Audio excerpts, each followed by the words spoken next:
I came to see that what I also had in the most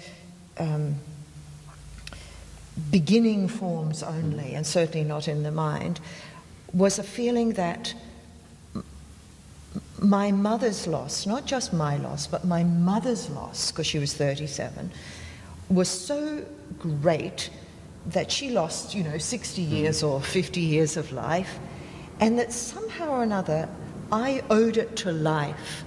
I owed it to not just her life, but to life, to this life force that I valued so much in its absence as well as in its presence, to really understand how we can be worthy of it.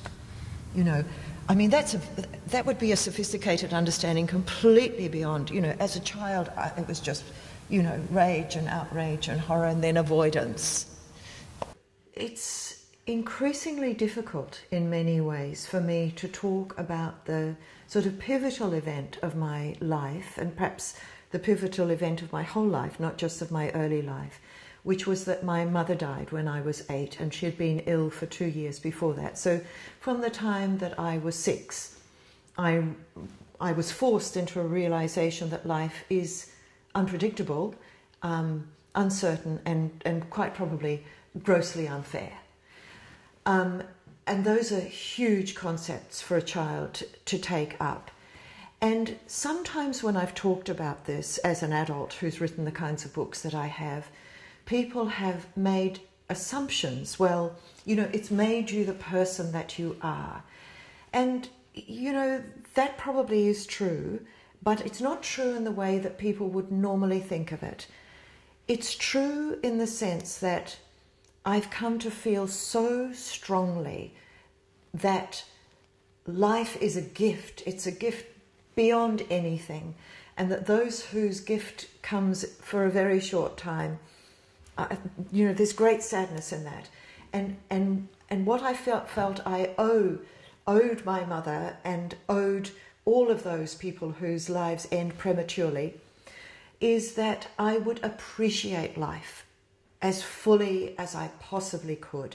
And now this doesn't come out of a nature that is essentially optimistic. I think I've really had to work with this, really appreciating the beauty in life, really appreciating the kindness that is in life, really appreciating the possibilities and the gratitude that I can feel for life. So that is one thing that perhaps did come out of that, wretched and awful early experience that cost not only me so much, but also the rest of my mother's family, and of course primarily cost my mother herself, 60 years or so another 60 years that she might have expected on top of the 37 that she had. However, when I'm asked this question, I also feel a little bit of irritation almost, that I would have given up every insight that I have almost. I would have preferred to grow up to be a person with just a very, very, very ordinary view, rather than losing my mother. That is, the price was very, very high. So I don't really like to think of it as an equation. And actually, I learnt something in those years that I did have with my mother. I learnt to be a very loving person. I learnt to be a passionate and creative person. I learnt to be a grateful and enthusiastic person, because those were all qualities that my mother had. It's more an entering of the consciousness of the sacred, because I think everything is sacred, including the shadow. Everything is sacred. There is nothing in life that is not sacred. What needs to change, and I think I point to the urgency of our need for this to change because of its consequences politically and socially and environmentally, and especially in terms of social justice. What has to change is our view. My experience of working with people in a whole lot of situations. I used to be a psychotherapist. I'm now a minister. I have been giving retreats for many years, and I have seen people suffering at its most raw, and I've seen my own suffering, when I have really felt not only that I was brought to my knees, but that I wouldn't rise again. So I know quite a lot about the difficult side of life. And I also know that the sacred can be powerfully, immensely present in such moments. And partly, I mean, you know, my theory, my assumption, my experience is that the sacred is everywhere, that the sacred is everywhere. And sometimes it's in those moments when our hearts are literally breaking, when none of the usual strategies that we have developed over the course of a lifetime are in any way meeting our needs. Sometimes it is only in those times that we will break open enough really to invite the sacred in. You know, that is the Psalm 22, isn't it? My God, why hast thou forsaken me? And I always think how beautiful it is, and I wrote about this in Forgiveness and Other Acts of Love, how beautiful, how poignant it is that the next Psalm 23 is the Psalm of relief. The Lord is my shepherd, I shall not want. But I often think, you know, that the psalmist had his fingers crossed behind, you know, because we know that suffering will return, and we know that green pastures will also return if we can hold on to hope. And of course, hope, again, is something that we can offer to one another. So you could ask me the question, and I'll ask you the question too. What do you do to enhance your view of life as sacred? Well, and that's, of course, the answer comes from the Bhagavad Gita, you know, the four yogic paths. I learned from the Bhagavad Gita that there are 4 paths to the divine, or 4 paths to self-realization, realization that we are primarily spiritual beings, that we're living a human life, but we are spiritual beings, which is, you know, very much my personal philosophy.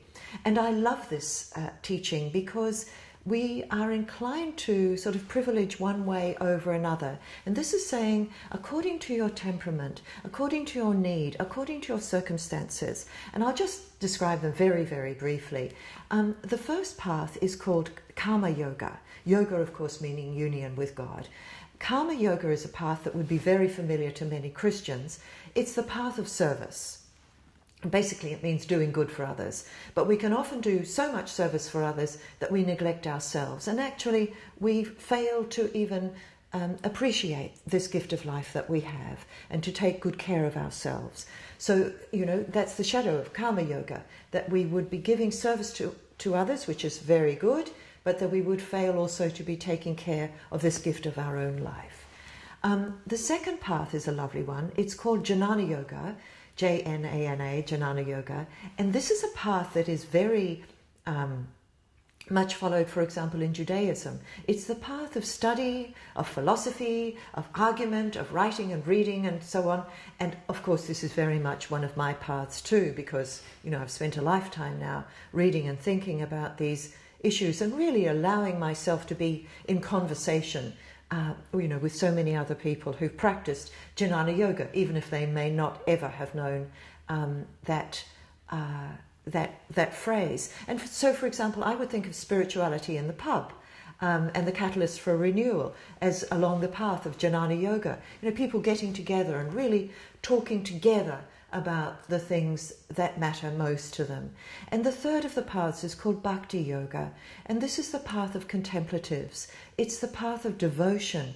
It's the path also of bringing into our own lives those qualities that we call divine. The quality of compassionate love, the quality of forgiveness, the quality of inclusivity, the quality of peace and non-violence. So I think that's a very vitalizing path also, and by no means a passive path. And the fourth of the paths is called Raja Yoga, and it's the path of direct union. It's the path of allowing what we might in Buddhist terms call mind meeting greater mind, or mind meeting Buddha mind, or our soul meeting the Supreme Soul. It is the path of the union of the unseen with the unseen. And it is also a vitalizing path. But you know, from this 21st perspective, we can see that we travel on those paths, which is actually one path, it's the path of love. We travel in different ways, not just according to temperament, but different times in our lives. For example, at Pitt Street, where we give our interfaith services, one of the hallmarks of the services is that everybody is equally welcome. No one can belong more than another. And you know, this is very, very powerful. One of the things that I feel has been a really wonderful discovery of these last 25 or 30 years particularly is to really recognize how social activism and spiritual activism are coming together in our time. And I try to make this very, very clear in Seeking the Sacred, that, you know, we don't save ourselves on our own. You know, we're dependent, we're interdependent with countless other beings, and we're dependent on the company, the encouragement, the insights, the experiences of so many other people. So I am more and more convinced that most of us will not strike a lonely path in seeking the sacred, or in seeking to know the sacred better, or in seeking to know our own lives as sacred, you know, in a more convinced kind of a way. I think we really need one another, and I think we would need one another in person as well as through books. So, for example, when people come to a service, or when I go to a service, or when I go to a teaching or a discussion, or when I give a retreat, I see that people make rapid progress when they're in the company of others.